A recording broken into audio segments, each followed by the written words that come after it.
दोस्तों, श्री कृष्ण दास शिवन्य चैनल में आप सभी का स्वागत है। आज मैं आपको महाभारत की ऐसी कहानियों के बारे में बताने जा रही हूँ जिनमें अगर श्राप नहीं दिया होता तो शायद महाभारत की कहानी आज कुछ और ही होती। तो चलिए शुरू करते हैं। महाभारत की कहानी वैसे तो सभी जानते हैं, लेकिन क्या आपको पता है कि महाभारत के ज़्यादातर पात्र किसी न किसी श्राप में फंसे हुए थे। अगर ये श्राप न होते तो शायद आज महाभारत की कहानी कुछ और ही होती। देखा जाए तो हिंदू पौराणिक ग्रंथों में अनेकों अनेक श्रापों का वर्णन मिलता है और हर श्राप के पीछे कोई न कोई कहानी जरूर मिलती है। आज हम आपको महाभारत के ऐसे ही कुछ उल्लेखित 10 ऐसे प्रसिद्ध श्राप। तो चलिए शुरू करते हैं नंबर 1 से। नंबर 1 पर है राजा पांडु को ऋषि किंदम का श्राप। महाभारत के अनुसार एक बार राजा पांडु शिकार खेलने वन में गए। उन्होंने वहां हिरण के जोड़े को मैथुन करते देखा और उन पर बाण चला दिया। वास्तव में वो हिरण वहिणी ऋषि किंदम व उनकी पत्नी थी। तब ऋषि किंदम ने राजा पांडु को श्राप दिया कि जब भी वो किसी स्त्री के साथ संभोग करेंगे उसी समय उनकी मृत्यु हो जाएगी।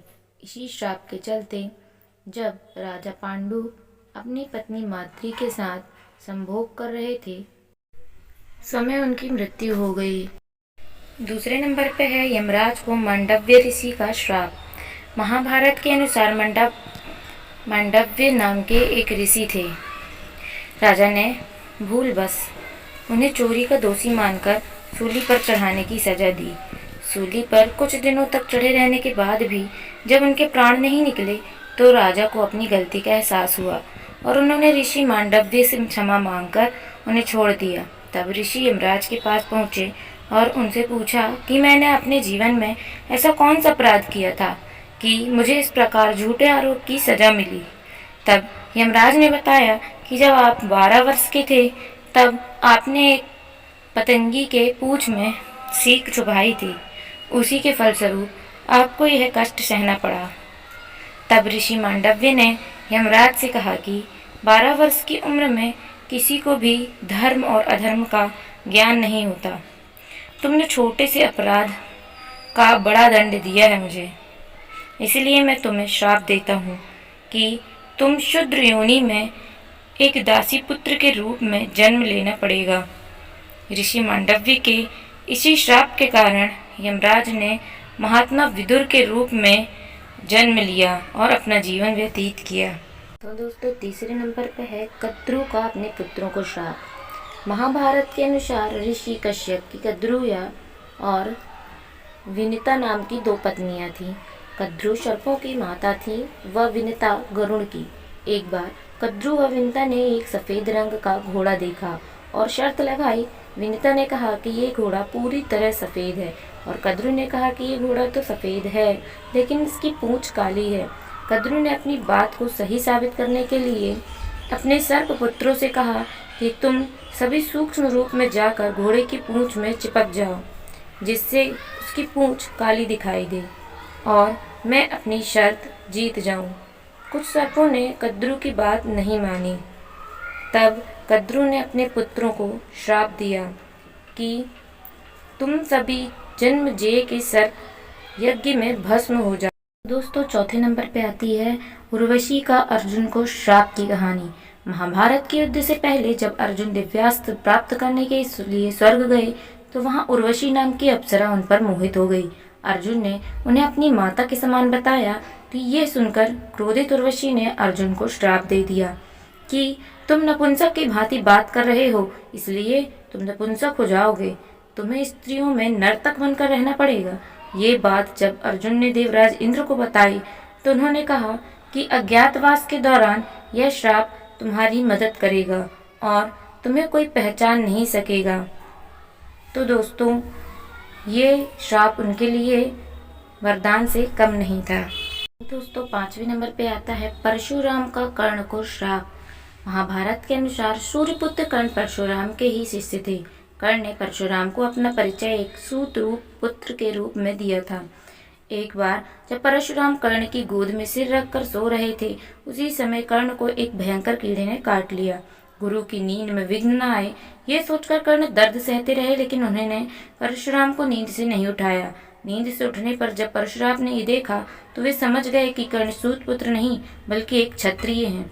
तब क्रोधित होकर परशुराम ने कर्ण को श्राप दिया कि मेरी सिखाई हुई शास्त्र विद्या की जब तुम्हें सबसे अधिक आवश्यकता होगी उस समय तुम यह विद्या भूल जाओगे। 6वें नंबर पे आता है युधिष्ठिर का स्त्री जाति को श्राप। महाभारत के शांति पर्व के अनुसार युद्ध समाप्त होने के बाद जब कुंती ने युधिष्ठिर को बताया कि कर्ण तुम्हारा बड़ा भाई था तो पांडवों को बहुत दुख हुआ। तब युधिष्ठिर ने विधि विधान पूर्वक कर्ण का भी अंतिम संस्कार किया। माता कुंती ने जब पांडवों को कर्ण के जन्म का रहस्य बताया तो शोक में आकर युधिष्ठिर ने संपूर्ण स्त्री जाति को श्राप दिया कि आज से कोई भी स्त्री गुप्त बात छिपाकर नहीं रख सकेगी। तो दोस्तों, आज आपको इस रहस्य का पता चल गया होगा कि औरतें कभी भी अपने पेट में कोई बात पचा क्यों नहीं पाती हैं। महर्षि वशिष्ठ का वसुओं को श्राप। महाभारत के अनुसार भीष्म पितामह पूर्व जन्म में अष्ट वसुओं में से एक थे। एक बार इन अष्ट वसुओं ने ऋषि वशिष्ठ की गाय का बलपूर्वक अपहरण कर लिया। जब ऋषि को इस बात का पता चला तो उन्होंने अष्ट वसुओं को श्राप दिया कि तुम 8 वसुओं को मृत्युलोक में मानव रूप में जन्म लेना होगा और 8वें वसु को राज स्त्री आदि सुखों की प्राप्ति नहीं होगी। यही 8वें वसु भीष्म पितामह थे और इसी कारण भीष्म पितामह ने आजीवन बिना विवाह के अपने जीवन का यातना की। 8वें नंबर पे है श्री कृष्ण का अश्वत्थामा को श्राप।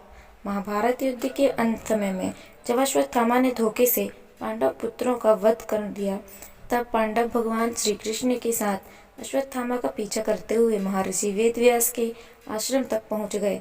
जब अश्वत्थामा ने पांडवों पर ब्रह्मास्त्र का वार किया तो ये देख अर्जुन ने भी अपना ब्रह्मास्त्र छोड़ा। महर्षि व्यास ने दोनों अस्त्रों को टकराने से रोक लिया और अश्वत्थामा और अर्जुन से अपने अपने ब्रह्मास्त्र वापस लेने को कहा। तब अर्जुन ने अपना ब्रह्मास्त्र वापस ले लिया, लेकिन अश्वत्थामा ने वापस लेने की विद्या नहीं जानता था, इसलिए उसने अपने अस्त्र की दिशा बदलकर अभिमन्यु की पत्नी उत्तरा के गर्भ की ओर कर दी। ये देख भगवान श्री कृष्ण ने अश्वत्थामा को श्राप दिया कि तुम 3000 वर्ष तक इस पृथ्वी पर भटकते रहोगे और किसी भी जगह किसी पुरुष के साथ तुम्हारी बातचीत नहीं हो सकेगी। तुम्हारे शरीर से पीप और लहू की गंध निकलेगी, इसलिए तुम मनुष्यों के बीच नहीं रह सकोगे। श्री कृष्ण को गंधारी का श्राप। कौरवों की माता गंधारी ने महाभारत युद्ध के लिए श्री कृष्ण को दोषी ठहराते हुए श्राप दिया कि जिस प्रकार कौरवों के वंश का नाश हुआ है ठीक उसी प्रकार यदुवंश का भी नाश होगा। गंधारी के श्राप से विनाश काल आने के कारण श्री कृष्ण द्वारिका लौटकर यदुवंशियों को लेकर प्रयास क्षेत्र में आ गए। यदुवंशी अपने साथ अन्न भंडार भी ले आए थे। कृष्ण ने ब्राह्मणों को अन्नदान देकर यदुवंशियों की मृत्यु का इंतजार करने का आदेश दिया था। कुछ दिनों बाद महाभारत युद्ध की चर्चा करते हुए सात्विक और कृतवर्मा में विवाद हो गया। सात्विक ने गुस्से में आकर कृतवर्मा का सिर काट दिया। इससे उनमें आपसी युद्ध भड़क उठा और वे समूहों में विभाजित होकर एक दूसरे को संहार करने लगे। इस लड़ाई में श्री कृष्ण के पुत्र प्रद्युम्न और मित्र सात्विक समेत सभी यदुवंशी मारे गए। तो दोस्तों, 10वें और अंतिम नंबर पे है भीष्म को अम्बा का श्राप। महाभारत के अनुसार भीष्म काशी में हो रहे स्वयंवर से काशीराज के 3 पुत्रियों अम्बा, अंबिका और अम्बालिका को अपने छोटे भाई विचित्रवीर्य के लिए उठा लाए थे। अम्बा ने रास्ते में भीष्म को बताया कि मन ही मन किसी और का अपना पति मान चुकी हैं। तब भीष्म ने उसे ससम्मान छोड़ दिया, लेकिन हरण कर लिए जाने पर शाल्य ने जिनसे वो प्रेम करती थी उसने अम्बा को अस्वीकार कर दिया। तब अंत में भीष्म गुरु के परशुराम के पास पहुंची और उन्हें अपनी व्यथा सुनाई। अम्बा की बात सुनकर भगवान परशुराम ने भीष्म को उससे विवाह करने के लिए कहा, लेकिन ब्रह्मचारी होने के कारण भीष्म ने ऐसा करने से इनकार कर दिया। तब परशुराम और भीष्म में भीषण युद्ध हुआ और अंत में अपने पितरों की बात मानकर भगवान परशुराम ने अपने अस्त्र रख दिए। इस प्रकार इस युद्ध में न किसी की जीत हुई और न ही किसी की हार। अम्बा ने भीष्म को श्राप दिया कि तुम्हारी मृत्यु का कारण मैं ही बनूंगी। अगले जन्म में अम्बा ने शिखंडी के रूप में जन्म लिया और भीम की मृत्यु का कारण बनी। तो दोस्तों, कैसी लगी आपको हमारी इन श्रापों के बीच पीछे की कहानी के रहस्यों के बारे में? हमें कमेंट सेक्शन में ज़रूर बताएं और ऐसे ही सनातन धर्म से जुड़े रहने के लिए हमारे चैनल को सब्सक्राइब करें और बेल आइकन को प्रेस करना ना भूलें। धन्यवाद।